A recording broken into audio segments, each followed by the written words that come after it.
Hello दोस्तों, modern history के इस सीरीज में आपका स्वागत है। और इस लेक्चर में हम चर्चा करेंगे रैयतवाड़ी और महालवाड़ी सिस्टम के बारे में। रैयतवाड़ी और महालवाड़ी सिस्टम, इसके पहले वाले लेक्चर में मैंने आपको अस्थाई बंदोबस्त के बारे में बता दिया था। ये तीनों सिस्टम भू राजस्व जो प्रणाली है अंग्रेजों के द्वारा चलाई गई थी भारत में किसानों से कर वसूलने के लिए। ठीक है, तो किसानों से जो कर वसूला जाता था वो ब्रिटिशर्स के पहले भी यहाँ के शासकों द्वारा वसूला जाता था, लेकिन ब्रिटिशर्स जब भारत में कर वसूलना स्टार्ट किए तो उन लोगों ने किसानों को कोई रियायतें नहीं दी, किसी भी प्रकार से पीछे नहीं हटे उन लोगों का शोषण करने से। ठीक है, तो इसी बारे में हम रैयतवाड़ी और महालवाड़ी में हम देखेंगे कि कैसी कैसी व्यवस्थाएं थीं, किन किन जगहों पे व्यवस्थाएं लागू की गई, इनके बारे में हम चर्चा करेंगे। आइए चलते हैं अपने टॉपिक पे। और अगर आपने पिछली वीडियो नहीं देखे हैं तो प्लेलिस्ट में जाके उसको पहले देख लीजिएगा, उससे आपको बेहतर समझ में आएगा। तो ब्रिटिश भू राजस्व प्रणाली में आपको तीन प्रणाली देखने को मिलती है। सबसे पहला अस्थाई बंदोबस्त, दूसरा रैयतवाड़ी और तीसरा महालवाड़ी।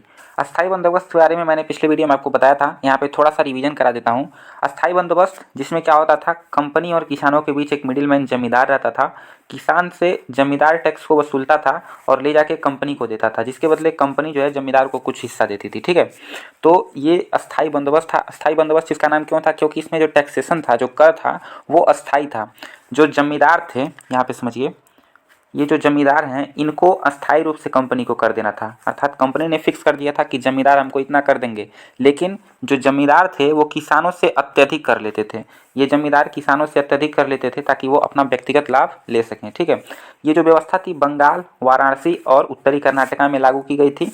और जितने भी ब्रिटिशर्स के साम्राज्य थे उसमें 19% भूमि पर ये व्यवस्था लागू की गई थी। तो ये था स्थायी बंदोबस्त, मैंने आपको शॉर्ट में इसका रिवीजन करा दिया।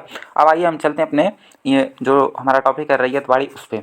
तो रैयतवाड़ी व्यवस्था सिंपल शब्दों में अगर समझाया जाए तो कंपनी और किसानों के बीच में कोई भी मीडिएटर का काम नहीं करेगा, कोई भी मिडिलमैन का काम नहीं करेगा। अर्थात जो जमींदार है उसको हटा दिया गया। इसको हटाया क्यों गया, इसके बारे में चर्चा करेंगे।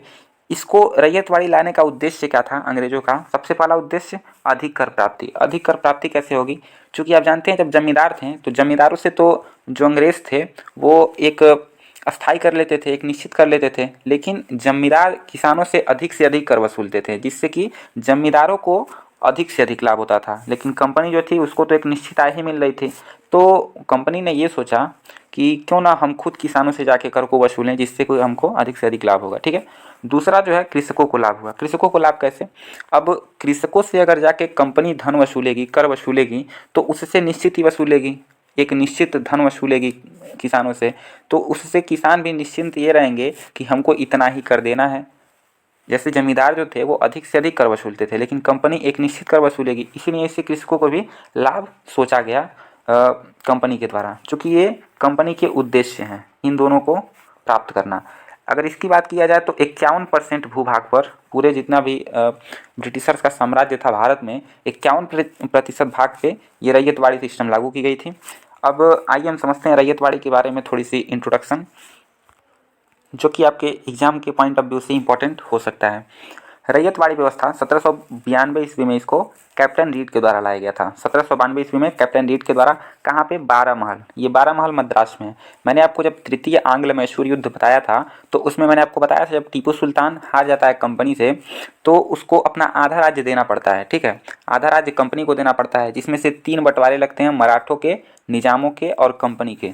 जिसमें से जो कंपनी रहती है वो जो उपजाऊ क्षेत्र रहते हैं उनको अपने अपने पास रख लेती है और निजामों और मराठों को भी कुछ क्षेत्र दे देती है। उस समय जो गवर्नर जनरल था कॉर्नवालिस कहता है कि मैंने अपने दुश्मनों को मार गिराया और अपने मित्रों को कमज़ोर भी कर दिया, अर्थात उनको शक्तिशाली भी नहीं होने दिया। ठीक है, तो आप देखेंगे 12 महल जो क्षेत्र था वो मद्रास के एरिया में था, मैसूर के क्षेत्र में जो, तो वहाँ पे 12 महल क्षेत्र में आप इसको रैयतवाड़ी व्यवस्था सबसे पहले लागू की गई थी, आप पाएंगे। ठीक है, 1820 ईस्वी में आप देखेंगे तो जो थॉमस मुनरो था, थॉमस मुनरो जो था वो पूरे मद्रास में इसको लागू कर देता है। पूरे मद्रास में 1820 में ये लागू हुआ, किसके द्वारा?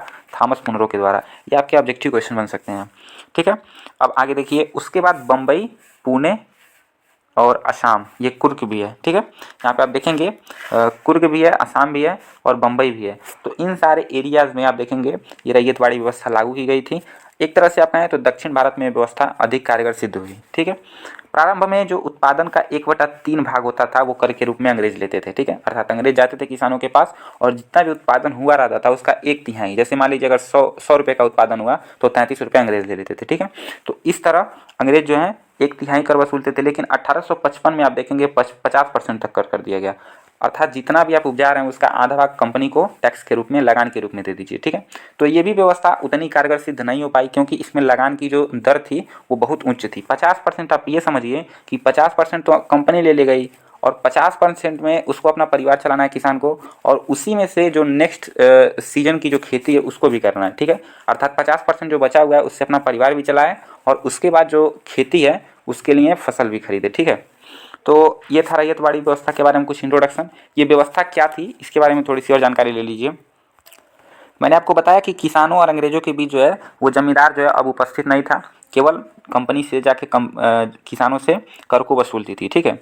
तो इससे क्या लाभ हुआ, अंग्रेजों को अधिक से अधिक आय प्राप्त हुई क्योंकि जमींदार के न रहने से सीधा जो है जो भी धन था वो कंपनी के पास आता था, और कृषकों को भी लाभ होता था। कृषकों को जब लाभ होता था तो एक तरह से कहा जाए अंततः अंग्रेजों को ही लाभ होगा। जैसे जैसे कृषकों को लाभ पहुँचेगा तो कृषक जो है वो खेती भी अच्छी तरीके से करेगा, उसका मन लगेगा खेती करने में, तो वो अगर अंततः देखा जाए तो अंग्रेजों का ही इसमें भी लाभ था, ठीक है। तो कंपनी वाले जो थे वो रैयतवाड़ी व्यवस्था को इसीलिए लागू करना चाहते थे क्योंकि उनकी जो आय थी वो एक तरह से कहा जाए बढ़ गई और किसानों को भी लाभ हुआ, जिससे कि अंततः अंग्रेजों को भी लाभ हुआ। आप यहाँ पे देखेंगे भूमि का जो मालिकाना हक था वो किसान के पास था। भूमि का जो जैसे कि जो मालिक होगा भूमि का वो किसान ही था। अस्थाई बंदोबस्त में आपने देखा था कि जमींदार भूमि का मालिक होता था, ठीक है, लेकिन इसमें भूमि का मालिकाना किसान के पास था और वो अपने मन मर्जी मुताबिक उसको उपयोग कर सकता था। जैसे अगर मान लीजिए किसी वर्ष उसके घर में कोई फंक्शन पड़ गया किसान के घर में, तो 50% तो टैक्स ले लिया गया उससे, ठीक है। 50% बचा तो 50% में उसको अगला फसल भी बोना है और उसको अपने घर का फंक्शन भी देखना है और अपने परिवार का खर्चा भी चलाना है। तो किसान क्या करता था, अपनी जो भूमि थी मालिकाना हक जिसको उस पर था, तो उसको ले जाके वो साहूकारों के पास गिरवी रख देता था, ठीक है। मान लीजिए गिरवी रख दिया और कुछ समय बाद उसको चुकाने की मोहलत मांगता था साहूकारों से, लेकिन धीरे धीरे चूँकि देखेंगे 50% हर बार टैक्स ले लिया जाएगा तो 85% में उसको हर साल हर सीजन में सर्वाइव करना पड़ेगा। तो साहूकारों का वो कर्ज चुका नहीं पाता था, जिसकी वजह से वो कर्ज के जाल में फंसता ही चला गया। और अंततः आप देखेंगे जब वो साहूकारों का कर्ज नहीं चुका पाता था तो साहूकार उससे उसकी ज़मीन ले लेते थे, ठीक है। तो इससे भी आप देखेंगे कंपनी ने जिस उद्देश्य के लिए, चूंकि कंपनी का उद्देश्य क्या था, जमींदारों को बीच से हटाना, लेकिन यहाँ पे भी जमींदार बीच में घुस गए और आप देखेंगे कि अंग्रेजों का उद्देश्य था वो खरा नहीं उतर पाया, ठीक है। यह व्यवस्था अंग्रेजों के उद्देश्य में खरी नहीं उतर पाई और इसमें भी मिडिल मैन का प्रवेश हो गया, साहूकारों का प्रवेश हो गया। अधिक से अधिक भूमि साहूकारों के पास जाने लगी। मेन इसका रीज़न यही था कि टैक्सेशन ज़्यादा था। तो अंग्रेजों का उद्देश्य ये था कि अधिक से अधिक आय प्राप्त करें और दूसरा कृषकों को भी लाभ हो, लेकिन यहाँ पे देखेंगे केवल टैक्सेशन की मात्रा इतनी अधिक थी 50% तक कि इससे जो किसान थे वो ऋण के जाल में फंसते चले गए और अंततः पुनः जो है अधिक से अधिक भूमि साहूकारों के पास, जमींदारों के पास जाने लगी, जिससे कि अंग्रेजों की उद्देश्य की पूर्ति नहीं हो पाई, ठीक है। यहाँ पे एक बार पढ़ लीजिए।